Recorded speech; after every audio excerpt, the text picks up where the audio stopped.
Assalamualaikum warahmatullahi wabarakatuh. Apa kabar sobat sekalian? Semoga baik-baik saja. Jumpa lagi di channel Rahmat Romdoni. Kali ini kita akan membahas berita hangat dan masih hangat diperbincangkan, yaitu tentang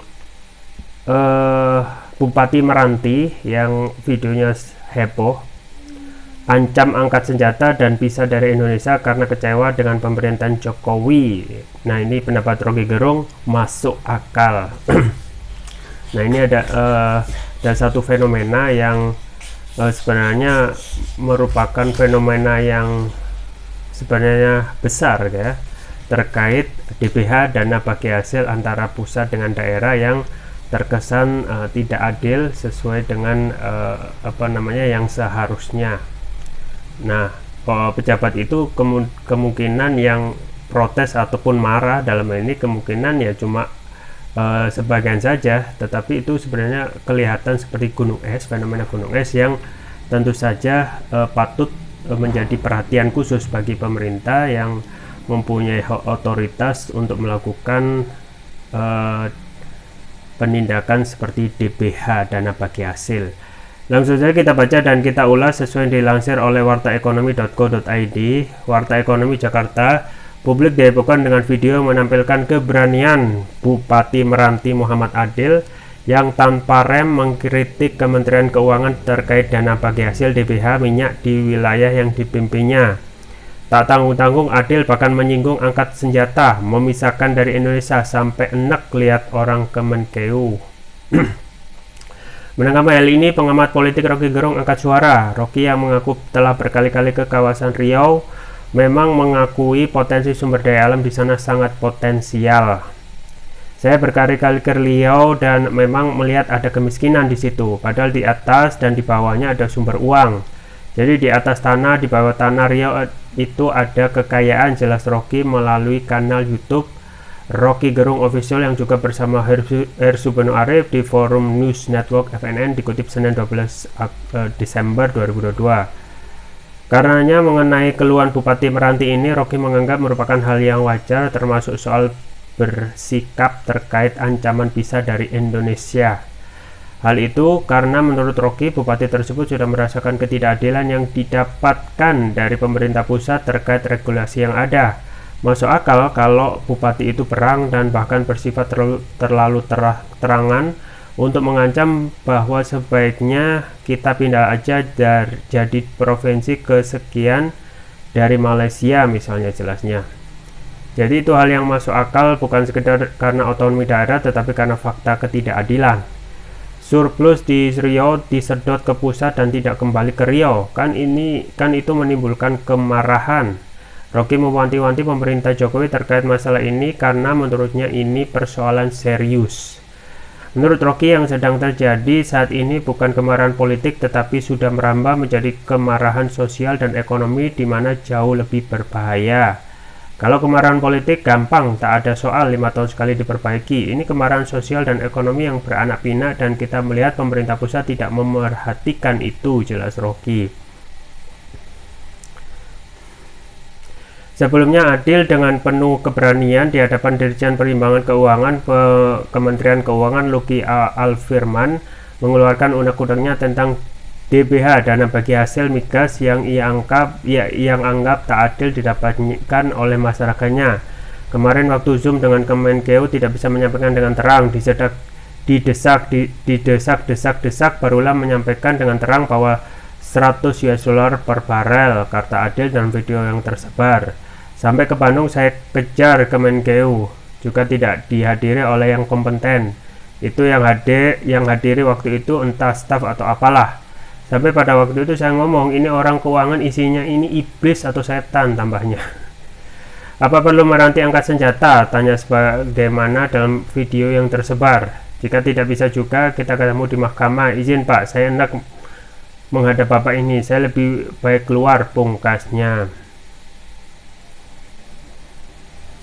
Ya sobat sekalian, itu ya fenomena yang sebenarnya sudah menjadi rahasia umum tentang wilayah Indonesia yang sebenarnya kaya, tetapi kehidupan masyarakat di daerah tersebut justru tidak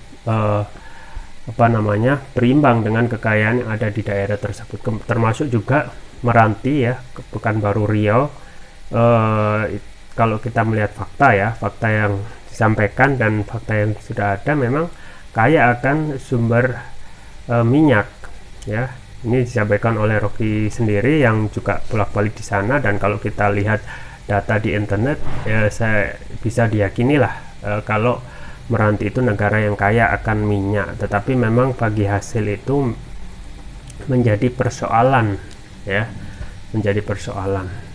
Dan ini memang fenomena ya, fenomena yang sebenarnya seperti gunung es, terkait ketidakadilan pembagian kekayaan daerah dan juga perimbangan yang disetor ke pusat. Nah,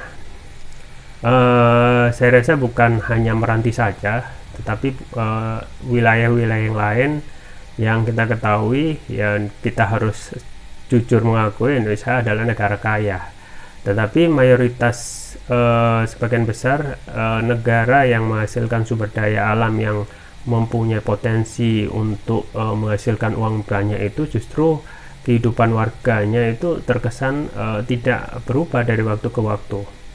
Misalnya di Papua ya, kita ketahui dari dulu hingga sekarang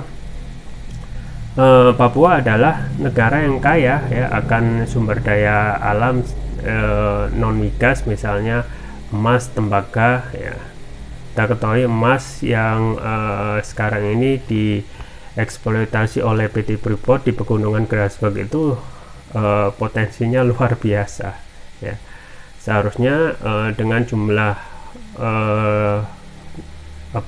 warga di Papua yang tidak terlalu banyak seperti di Jawa, bisa sebenarnya untuk mendapatkan kesejahteraan, kekayaan, dan bisa menjadi negara paling provinsi paling kaya kalau kita melihat potensi sumber daya alam non migasnya ya. Jadi dari emas itu kita ketahui dari sejak zaman Orde Baru hingga sekarang potensi emas itu nggak habis-habis. Tetapi kenapa ya? Jumlah potensi emas yang banyak terdapat di Papua itu tidak menjadikan masyarakat itu kaya. Nah, ini adalah pertanyaan yang terus-menerus tidak dijawab dan dicari solusinya gitu ya. Belum lagi untuk masih di wilayah Papua di Kabupaten Intan Jaya ada blok emas yang sama yang nilainya potensinya diperkirakan lebih besar dari Pegunungan Grasberg yang saat ini dikelola oleh PT Freeport, yaitu blok Wabu ya. Jadi blok Pegunungan Grasberg itu harus melakukan penambangan emas di dalam tanah ya, tapi untuk blok Wabu ini yang belum dieksplor, konon ya emasnya itu tidak begitu jauh dari atas tanah ya, tinggal mengeduk ya, dan tidak memerlukan mesin alat berat yang begitu berat seperti yang ada di Pegunungan Grasberg yang dikelola oleh PT Freeport. Nah, memang salah satu ya kondisi yang miris di negeri ini adalah bagaimana sumber daya alam kita itu mayoritas ya dikelola oleh asing dan asing, sehingga kita ketahui kita yang seharusnya menjadi negara yang kaya raya, subur ya, kemudian seharusnya bisa membiayai rakyatnya dari hidup sampai mati ya, dengan segala kebutuhannya itu dengan gratis, itu tidak bisa terjadi kalau sistemnya seperti ini ya, sistem kapitalis yang menyerahkan semua sumber daya alam itu kepada asing dan asing. Pun juga di Riau ya, Meranti juga ini juga menegaskan bahwasanya dari dulu hingga sekarang ya, pemerintah seakan tidak mengambil pelajaran untuk membuat negeri ini dan juga daerah-daerah yang kaya akan sumber daya alam itu menjadi lebih baik lagi. Nah, fenomena tentang gubernur yang protes ya, yaitu Muhammad Adil, ini adalah fenomena yang sifatnya gunung es saja ya. Apakah hanya Riau? Ya tentu tidak ya, karena kita ketahui negara Indonesia Indonesia itu negara yang luas, kemudian sumber daya alamnya juga banyak, bukan hanya minyak, tetapi juga gas, kemudian juga emas, tembaga ya, dan lain sebagainya. Nah, kadang ya, termasuk juga Papua sendiri, pembagian hasilnya itu ya tidak merata atau tidak adil ya. Itu yang mengakibatkan wilayah-wilayah yang kaya yang tidak diperlakukan adil oleh pemerintah itu gemes kepingin angkat kaki kalau bisa, kalau bisa juga menginginkan mendirikan negara baru ya. Nah, ini persoalan yang terus-menerus tidak diambil solusi dan tidak diberi perhatian khusus. Nah, memang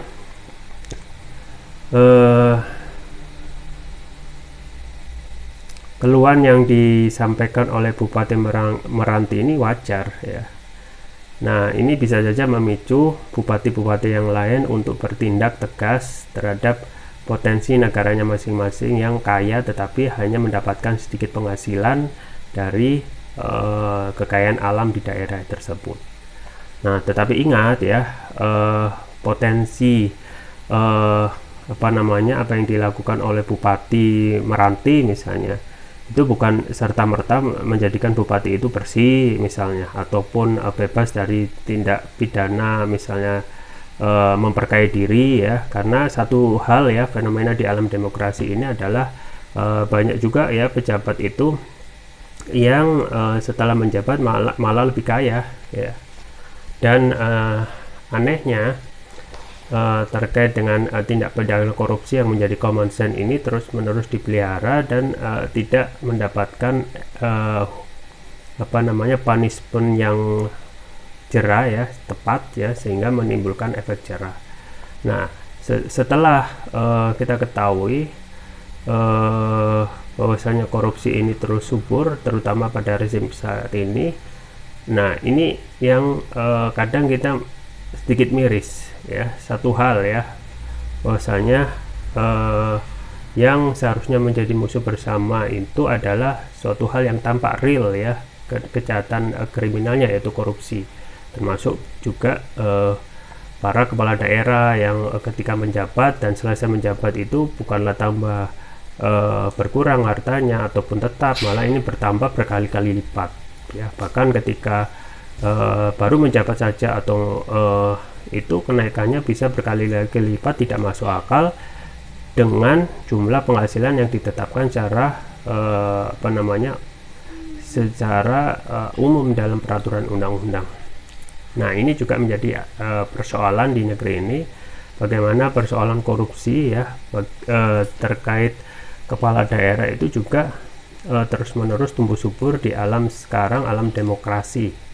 Dan itu wajar ya kalau kita melihat salah satunya memang juga ya biaya politik yang mahal ya, biaya pemilu yang mahal yang tidak pernah disentuh oleh para pemangku kebijakan untuk merubah aturan tersebut ya. Selama aturan tentang biaya pemilu politik yang mahal ini, dan tentu saja kepala daerah tidak mempunyai biaya untuk pemilu, maka salah satu yang bisa masuk ada oligarki. Oligarki membiayai, setelah itu ketika kepala daerah itu menjabat, maka suka atau tidak suka kepala daerah itu akan menjadi tersandera ya, harus mengembalikan upeti ataupun biaya pemilu yang dahulu dikeluarkan oleh oligarki tersebut. Akhirnya menjadi politik sandera, harus mengembalikan. Dan kita ketahui tidak mau hal yang tidak kita duga ya, atau tidak kita inginkan ya, korupsi makin tumbuh subur untuk mengembalikan biaya politik, sekaligus juga untuk memperkaya diri. Jadi biaya politik kita itu mahal ya, ini yang tidak pernah disentuh oleh negara. Misalnya untuk biaya mahar ya, biaya mahar politik untuk gubernur saja, sesuai yang diungkap di internet itu dalam kajian Litbang Kemendagri 2015, biaya gubernur wali kota itu membutuhkan 20-100 miliar ya. Ini tahun berapa ya, dan kemungkinan juga naik ya. Kemudian sementara gaji rata-rata kepala daerah itu 5 miliar per satu periode ya. Jadi 20 sampai 100 miliar, gajinya cuma 5 miliar satu periode. Tapi dari mana kalau tidak dapat dari korupsi, ya. Sedangkan untuk hukuman kita ketahui pasal tentang pembuktian terbalik dalam undang-undang tindak pidana korupsi itu sudah dihapuskan, ya. Jadi klop lah kita itu untuk korupsi itu seakan akan menjadi ancaman yang kita hanya menjadi penonton, dan itu potensinya akan terus menerus dan merugikan keuangan negara, termasuk juga berefek ya dari dalam hal ya jumlah uang itu tidak akan beredar di tengah masyarakat karena uangnya dikorupsi. Pun juga ditambah yang tadi ya, dana bagi hasil daerah dengan pusat itu yang terus menerus entah kenapa ya terjadi ketimpangan dan tidak ada keadilan dalam melakukan pembagian merata yang kalau kita melihat secara real ya, secara normatif harusnya ya pemerintah itu harus lebih ya mementingkan bagaimana memberikan keadilan ya, apalagi daerah tersebut itu terancam kemiskinan. Kita ketahui Meranti itu ternyata juga wilayah yang kaya tetapi rakyat yang miskin juga banyak. Nah, ini kemungkinan menjadi fenomena gunung es yang akan terjadi terus-menerus kalau tidak ada ya desakan dari publik atau dari DPR untuk bersikap adil ya dari pemerintah pusat untuk memberikan dana bagi hasil yang merata untuk tiap daerah. Ya, itu saja yang bisa saya sampaikan. Semoga bermanfaat. Jangan lupa like, share, dan subscribe. Sampai jumpa lagi. Wassalamualaikum warahmatullahi wabarakatuh.